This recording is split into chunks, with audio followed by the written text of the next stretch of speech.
నమస్తే రమ్మగారు. నమస్తే జయ. రమ్మగారు, బంధాలు బంధుత్వాలు, బయట వాళ్ళతో స్నేహాలు ఇవి ఎక్కువైపోయి, అంటే మొహం కూడా తెలీదు, ముక్కు మొహం తెలియని వాళ్ళతో స్నేహాలు ఎక్కడికెక్కడికో వెళ్ళిపోతున్నారు. కానీ కొలీగ్స్తో కూడా ఎంతవరకు ఎక్కడ పరిమితి ఉండాలి, ఎక్కడ పరిమితి ఉండకూడదు అనే విచక్షణ కూడా లేకుండా అయిపోతున్నామండి ఇవాళ రేపు. కజిన్స్తో కానీ, అక్క చెల్లెళ్ళ పిల్లలతో కానీ, తోడుకోడళ్ళు, వదిన మరదలు, ఇలాంటి వాళ్ళతో రిలేషన్స్ కంటిన్యూ చెయ్యం. రెగ్యులర్గా టచ్లో కూడా ఉండరండి చాలామంది. కానీ నేను ఇంతకు ముందు చెప్పినట్లుగా ఎక్కడికెక్కడికో స్నేహాలు రమ్మగారు. ఫేస్బుక్ అవి శాశ్వతమని భావించలేకపోతున్నారు. ఇవే శాశ్వతమని వీటి చుట్టే పరుగులు పెడుతున్నారు కదా రమ్మగారు. కొత్త కొత్త పద్ధతులు, కొత్త కొత్త ఆలోచనప్పుడు మన ఫ్యామిలీ వాళ్ళతో మనం మాట్లాడుతూ ఉంటే మన పద్ధతులు, ఆచారాలు, విషయాలు అన్నీ మనకు తెలుస్తూ ఉంటాయి. బయట వాళ్ళతో మాట్లాడితే మాట్లాడాలి, ఉండాలి, కానీ అది ఎక్కడికో పోతుంది కదా కదా రమ్మగారు. ఎట్లా స్ట్రాంగ్ చేసుకోవాలండి బంధాలు బంధుత్వాలు? ముందు మాట్లాడాలి జయ, మాట్లాడాలి, శుభకార్యాలకి కలవాలి. ఎప్పుడు కూడా మనం ఒకళ్ళతోటి బాంధవ్యాన్ని బలపరుచుకోవాలి. అది భార్యాభర్తలు కావచ్చు, అక్క చెల్లెళ్ళు అంటే తోడుకోడళ్ళు కావచ్చు, కజిన్స్ తోటి, కానీ అత్త కోడళ్ళు, అత్తగారు అల్లుడు, మామగారు కోడలు, మామగారు అల్లుడు, ఇలా కూడా కొత్తగా మనం కలుస్తాం వాళ్ళతోటి. కానీ ఇప్పుడు ఎఫ్బీలో అనుకుందాం, పోనీ ఎఫ్బీలో మన మొహాలు తెలీదు, వాళ్ళు ఏం చూపిస్తారో అదే మనం చూస్తాం అంతే. వాళ్ళు తమని ఎలా ప్రజెంట్ చేసుకుంటారో అది తప్ప what is the original thing అనేది మనకు తెలియదు. లాంగ్ రన్లో ఏదో తెలుస్తుందేమో, కానీ దాన్ని నమ్మడానికి వీల్లేదు, నమ్మేందుకు వీల్లేదు. అదే అక్కడగా పరిమితం చేసుకోవాలి, దాన్ని జీవితాల్లోకి తెచ్చుకోకూడదు కదా, తేయకూడదు. మనం ఎక్కడ దాకా ఉండాలి అదంతా అక్కడే. ఇప్పుడు ఇవి మాత్రం ఈ రిలేషన్స్ ఉన్నాయి కదా, మన బ్లడ్ రిలేషన్ కానీ, లేకపోతే పెళ్ళిళ్ళ వల్ల మ్యారిటల్ రిలేషన్స్ ఏర్పడతాయి. ఇవి కానీ మనం ఏం చేయాలి, వీటిని బలపరుచుకోవాలి. ఎప్పుడు కూడా అవతల వాళ్ళ మాట వినాలి, మన మాట వినిపించాలి. మొదట వినడం నేర్చుకోవాలి. ఏదైనా ఒక విషయం, ఏదైనా ఒక పని, దాని మీద ఆర్గ్యుమెంట్స్ అనవసరం కదా. వాళ్ళు ఏదో చెప్తారు, అది సజావుగా ఉందో లేదో ఆలోచించి బాగుండకపోతే ఇలా కాదని నువ్వు మాట్లాడితే, అంతేగాని మీకేం తెలీదు, మీ ఊరు వాళ్ళకి తెలీదు, మీ జిల్లా వాళ్ళంతా ఇంతే అన్న మాటలు మాట్లాడిస్తారు. జిల్లాలో ఏముంటుంది, అదే అవును, ఏముండదు. అవును. తర్వాత అప్రిసియేషన్, మెచ్చుకోవటం. మీరు చక్కగా చేశారు, చాలా బాగా చేస్తారు మీరు, మళ్ళీ మీ జిల్లాకి వెళ్ళక్కర్లా, మీరే మనుషులు.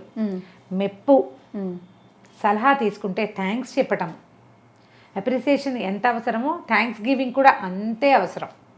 ఈ గివింగ్ అంటే అమెరికన్ స్టైల్లో ఏదో వస్తువులు ఇవ్వక్కర్లేదు, చాలా థ్యాంక్స్, నువ్వు చక్కగా పనిచేసావు, నువ్వు ఎంతో బాగా చేసావు, అభినందించటము.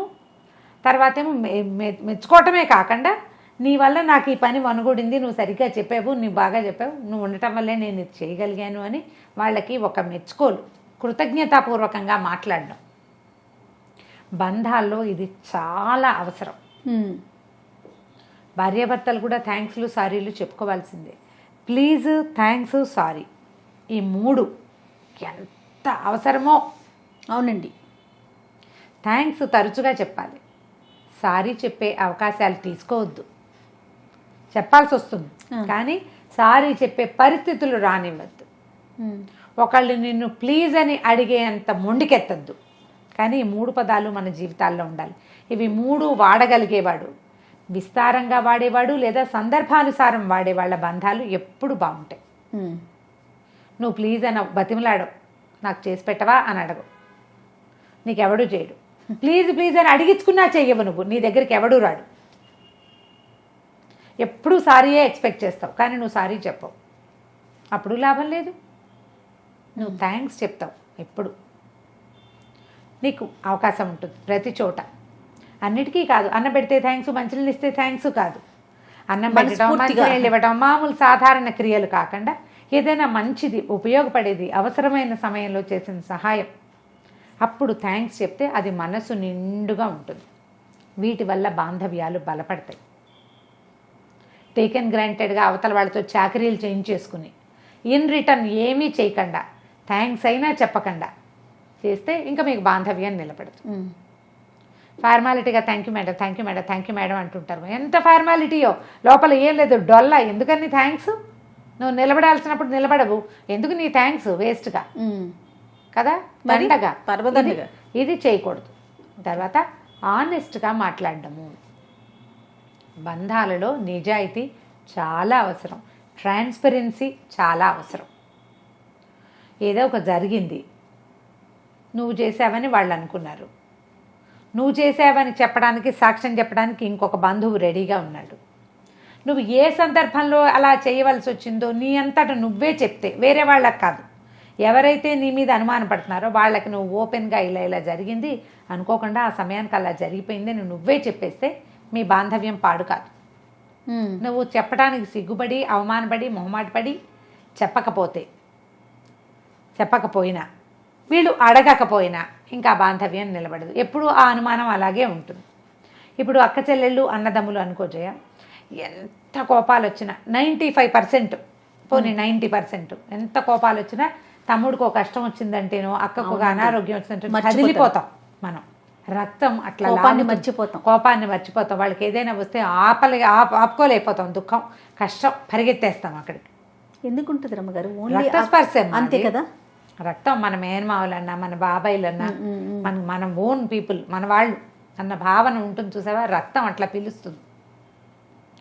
మిగిలిన చోట్ల రక్తస్పర్శ పనిచేయదు. బాధపడతాం, వదిలేస్తాం, ఏదో చేయగలిగిన సాయం చేస్తాం. ఇంకా వాళ్ళు మండి ఆ చేసిన దానికి, ఎవరు చేసిన వాడికి చేసుకున్నంత మహాదేవా అని ఒక సామెత కూడా వదులుతాం. మన వాళ్ళ దగ్గరకు వచ్చేసరికల్లా మనకి లోపల పీకుతూ ఉంటుంది. స్పౌజ్ ఒప్పుకోరనుకో, మన భార్య భర్త తిట్టిపోసినా సరే మనకు వెంపర్లాటగా ఉంటుంది, లాగుతూ ఉంటుంది మనం. అవునండి కదా. అయితే ఇది 90% ఉంటుంది. ఇప్పుడు దానికి కూడా కదలని కటిక దుర్మార్గులు కొంతమంది ఉంటారు. చెల్లెళ్ళని చెడగొట్టుకుంటారు, అన్నదమ్ములతో చెడదొబ్బేస్తారు. ఎందుకు చెడగొట్టుకుంటారో వాళ్ళకే తెలీదు. అక్కడేం విషయం ఉండదు, చిన్న మ్యాటరు, సర్దుకుంటే సరిపోయేది. సర్దుకోరండి, సేమిరా సర్దుకోరు. వీళ్ళు మళ్ళీ పోట్లాడి, కొట్టి చంపి, తిట్టిపోసేటువంటి భర్తలతో, భార్యలతో సర్దుకుంటారు. అక్క చెల్లెళ్ళ అన్నదమ్ముల దగ్గర మొండికెత్తుతారు. ఎందుకు మొండికెత్తారో తెలియదు. అవునండి. పిల్లల విషయాలు వచ్చేసరికి అస్సలు వదిలిపెట్టరు రమ్మగారు. నేను అబ్జర్వ్ చేసినంత వరకు వాళ్ళకి గొడవలు ఉంటే అది ఒక విషయం, వీళ్ళ పిల్లలు వాళ్ళ పిల్లలకు సంబంధించిన విషయం అనుకోండి, ఇంకా కొట్లాట, ససేమిరా కడుగు ముందుకు వెయ్యరు. ఆడపిల్లలు మేనత్తలు కూడా అట్లాగే. తమ పిల్లలైతే ఒక రకం, అన్నయ్య పిల్లలైతే ఒక రకం. అదే కష్టం వీళ్ళకి ఉంటుందని ఒప్పుకోరు, ఆలోచించరు. వాళ్ళంతా ఒకటైపోతారు, వీళ్ళని వదిలేస్తారు, అట్లా చేస్తూనే ఉంటారు. కానీ ఇది శాశ్వతమైన జీవితం కాదు, లోకం శాశ్వతమైంది కాదు. మనం ఉన్నన్నాళ్లే ఈ బంధాలు, బాంధవ్యాలు ఉన్నంతకాలం మనం మన వాళ్ళతోటి, మన అన్నదమ్ముడితో, మన అక్క చెల్లెలతోటి కలిసి ఉందాము. వీళ్ళే మనకి నిజమైన సాయం అన్న గుర్తుండదు. మనం ఉంటేనే కదా రేపు మన పిల్లలు ఉండేది. ఇప్పుడు మన పిల్లలకి, ఇప్పుడు మనం అక్క చెల్లెలతో, అన్నదమ్ములతో చెడగొట్టేసుకున్నాం, రేపొద్దున ఏదైనా మనకి తేడా వస్తే మన పిల్లలకి దిక్కెవరు అని ఆలోచించుకోవాలి కదా. ఆలోచించరు.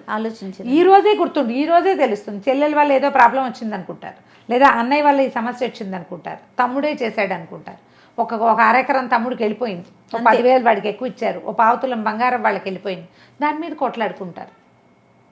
మొన్న కరోనా హడావిడి చేయిందా, అది ఎన్ని మరణాలు, ఏ వస్తువులు మనని రక్షించాయి?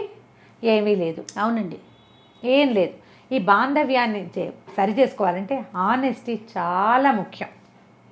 మొహం ఎదురుగుండా మాట్లాడుకుంటే, కొట్లాటైనా పోట్లాడద్దు. నువ్వు అప్పుడు చేసావు, ఇప్పుడు చేసావు, చిన్నప్పుడు నాకు చాక్లెట్ ఇవ్వలేదు, లాంటివి కాదు. ఏ సిచ్యువేషన్ వల్ల మనం ఇవాళ గొడవ పడతామో దాని గురించి మాత్రమే మాట్లాడాలి.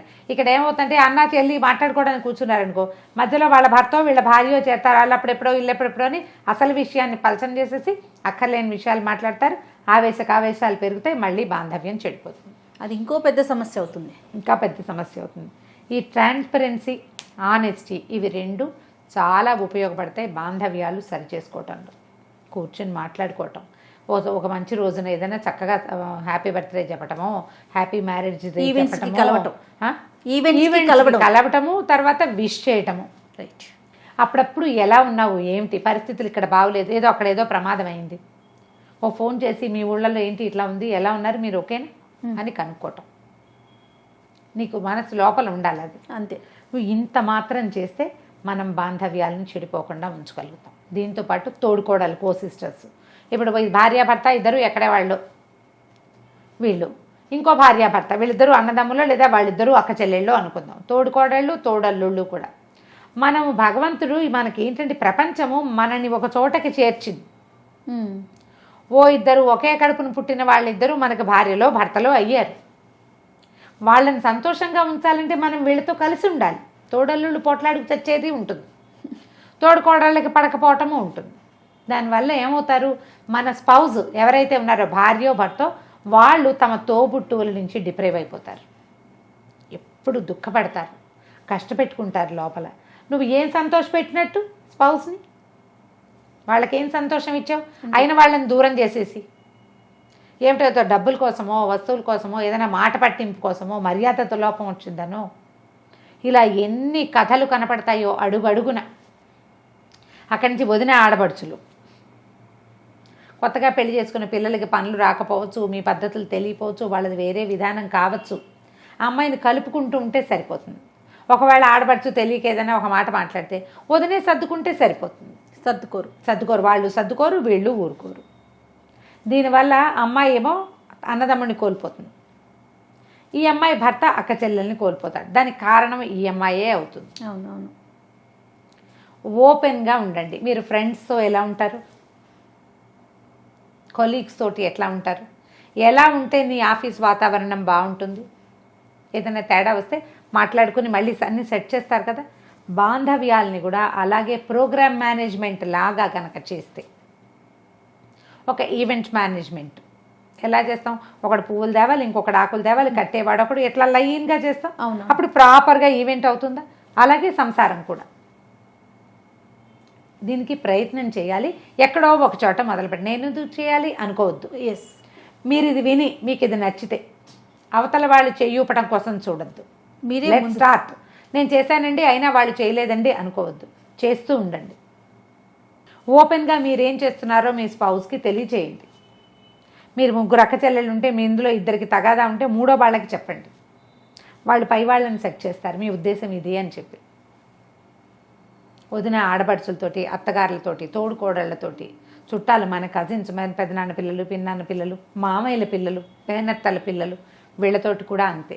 మీరు రిలేషన్స్ సరి చేసుకోవడానికి మొదటిది మాట. అది కూడా నిజమైనది, సరైనది. ఎస్, ప్రయత్నం చేయండి. ఎందుకంటే మనకి సమాజం చాలా చిన్నదైపోతుంది. కుటుంబ జీవితం చాలా చిన్నది. మనం తక్కువ సమయం ఇళ్లలో గడుపుతున్నాం, ఎక్కువ సమయం ఆఫీసుల్లోనూ, ఇలాగే బయటే. ఆ ఉన్న సమయం, క్వాలిటీ టైం ఏదైతే ఉందో అది బెస్ట్ టైంగా ప్రతిరోజుని గుర్తుపెట్టుకునేలాగా ఉండాలి మనం. అప్పుడు మనం హాయిగా సంతోషంగా ఉంటాం. ఈరోజు మనకి ఏంటంటే ఈ షుగర్లు, డయాబెటీస్, మన థైరాయిడ్తో పాటుగా బీపీలు, వాటితో పాటుగా స్ట్రెస్, దాంతోపాటు ఇంకోటి ఏంటంటే హ్యూమన్ రిలేషన్స్ లేకపోవటం, అది ఎక్కువ బాధిస్తుంది. దాంతో డిప్రెషన్కి గురైపోతున్నాం. మీరు రిలేషన్స్ బాగు చేసుకోండి, డిప్రెషన్స్ తగ్గిపోతాయి. ట్రై చేయండి ఒకసారి. దీనికి ఈజీ, ఒక సింపుల్ ఆలోచన చేయండి. మొహం మురిగ్గా ఉంది, డల్గా ఉన్నాము, చల్లటి నీళ్ళతో మొహం కడుక్కుని చక్కగా ఏదైనా క్రీమ్ రాసుకుని, పౌడర్ రాసుకుంటే ఇందాకటి మొహానికి ఇప్పటి మొహానికి తేడా కనపడుతుంది. బంధాలని కూడా ఇలాగే శుభ్రంగా కడిగేసి తుడిచి ఏదైనా క్రీమ్ రాసి పౌడర్ రాస్తే ఏదైనా చక్కగానే కనిపిస్తుంది. నాకు ఒక్కటి అనిపిస్తుంది రమ్మగారు, ఇష్యూ రావడం సహజం ఒక ఇద్దరు వ్యక్తుల మధ్య. అది మాట్లాడుకున్నామా, అంతటితో వదిలేసామంటే డెఫినెట్గా ఫార్వర్డ్ స్టెప్ వెళ్ళిపోతాం. వదిలేయటం అనేది నేర్చుకోవాలి ఎవరైనా. నాకు అది అనిపిస్తుంది, ఏ బంధంలో అయినా. అవును, దాన్నే పట్టుకుని అనగానే అల్లప్పుడెప్పుడో చేసావుగా నువ్వు అని మొదలు పెట్టేస్తుంది. ఒక్కసారి వదిలిపెట్టడం కనుక నేర్చుకుని కంటిన్యూ అయ్యామా శుభ్రంగా అన్ని సెట్ చేసుకోగలుగుతాం. రైట్. నమస్తే. నమస్తే జయ.